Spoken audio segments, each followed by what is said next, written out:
Hello everybody and welcome back to the Rich Life.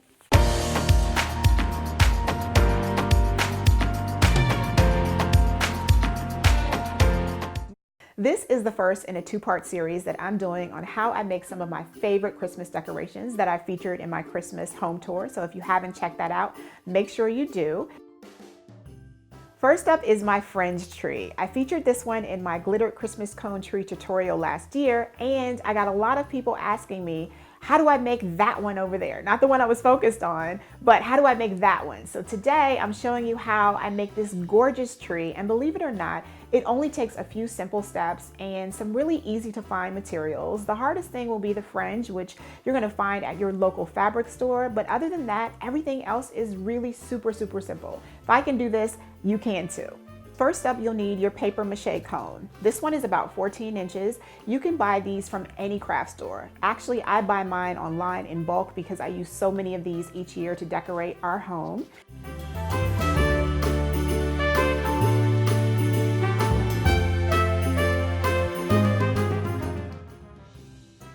And then next up, I'm using craft paint. I use actually two different colors. The first one is just a silver base coat, and then I add some glitter paint on top so that in case my fringe lifts up, you get some nice glitter going on the actual cone.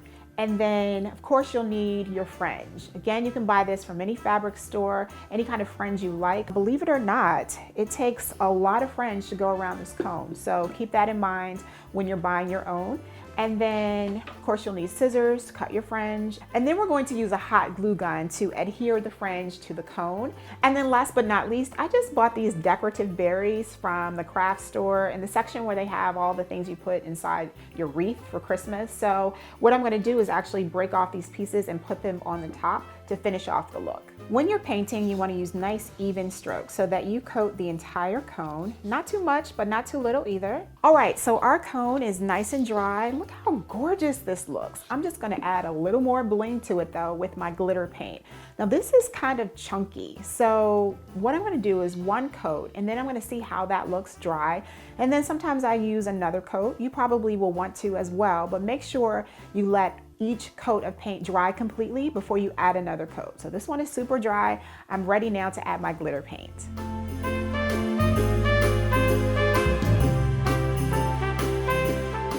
I put 2 coats of glitter paint on my cone, and now everything is nice and dry. So it's time to apply the fringe. Now I'm gonna show you how I do it. You might wanna do it a little differently at home. That's totally up to you. You'll still get the same result, I promise.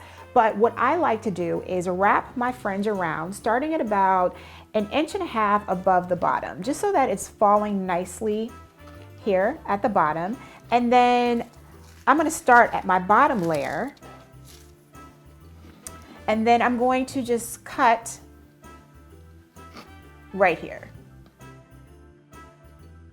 So here we have our first section of fringe. And what you're gonna do is repeat the same process all the way until you get to the top.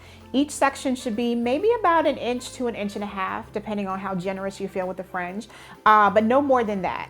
And you're just gonna keep going up, up, and up. What I like to do is measure and cut and then put my pieces in sections. So this is my bottom section here, my middle section, and my top section. So all my pieces are laid out here, nice and ready for me to go. All right, my pieces are all cut and my glue gun is nice and hot. That means it's time to put the fringe on the tree. Again, we're gonna start about 1.5 inches from the bottom, and we're gonna apply the glue just on the trim, okay? We're gonna do that for each section, and we're just gonna keep building until we get all the way to the top. So take your time with this. Make sure you press down each layer before you go to another layer to make sure your fringe sticks nicely to your cone.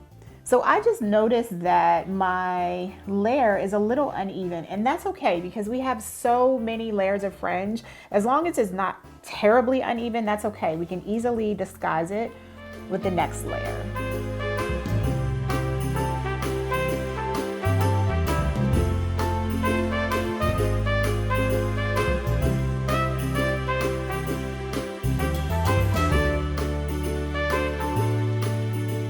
Okay, so I think the tree looks okay.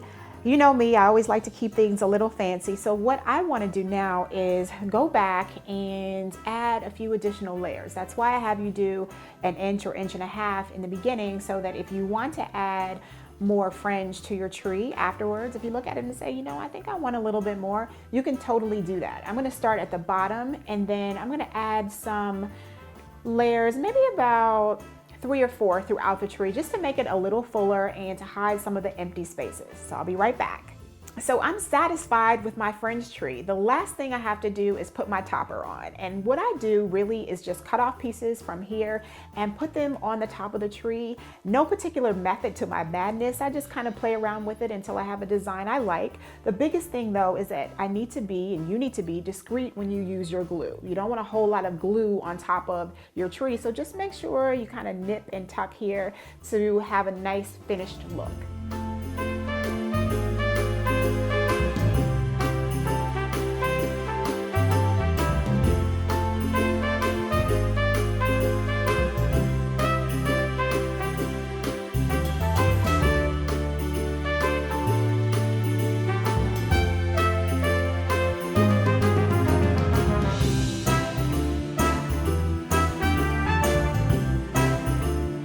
All right, we are done. The topper is on the tree and I love it. You see, I played around with it a lot until I got it exactly how I wanted it. I had a few too many stems in the back, so I just added another layer of fringe to just hide those in the back. No one knows.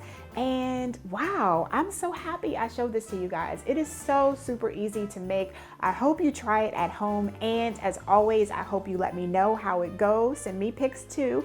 And make sure you subscribe to The Riche Life so that you can stay up to date with all of the latest and catch the next in our series, which is on how to make your own glittered ornaments for your beautiful Christmas tree. All right, until next time, take care, everybody.